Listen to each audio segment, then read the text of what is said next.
So hello guys, I ended up choosing the Quark for two main reasons, I would say. Well, first of all, I was trying it out again, and actually the swinging feels like it's probably going to have a little bit of a more prominent hit against the eyes,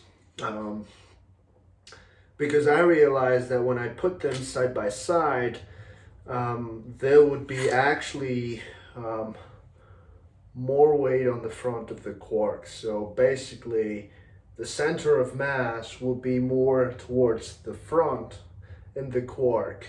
I'm talking about around 3 or 4 centimeters in difference. And so for that reason, I thought that it would maybe mean that the Quark would get more consistent hits. And I'm in this point where I'm actually okay with sacrificing a little bit of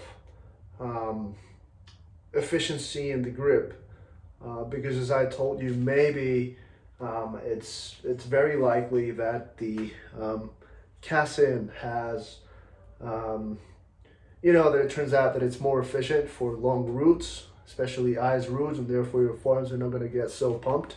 But I'm willing just to sacrifice that because I believe that I don't know. I somehow think that this PLA is going to make it, and also because of this little thing, which can be removed. So this this orange part here can actually be removed. Second of all, I told you that this cannot be put basically over this point. It cannot be put, it cannot be pulled up, but it actually can. You can actually do it if you loosen up this screw. You can actually put it all the way to the top. And I also figured out that in the Cassin, it wouldn't actually stay where you wanted it to stay. If you, for example, if you lock it here in the Cassin, okay, you lock it here. In the Petzl, if you want, you can actually tighten that up in such a way that it actually stays there.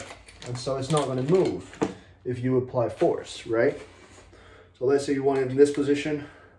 Okay, let's block it. So you tighten it up, you leave it tight, and it's not going to move, or barely going to move in that position.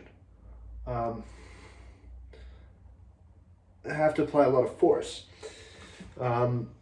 You can always put it as tight as you want. If you put it tight enough, there's going to be a point where it's almost going to be impossible to move it. Even if I apply a lot of force, it's going to be hard. It's going to be hard to move it. If you try with the Cassin, that's not going to be the case. It's going to be much easier to move. And so for that reason, I thought, well, let's just take the Quark. And yeah, I think it's going to be a fantastic PLA. Yeah, I'm just so looking forward to trying it out in the waterfalls in Switzerland.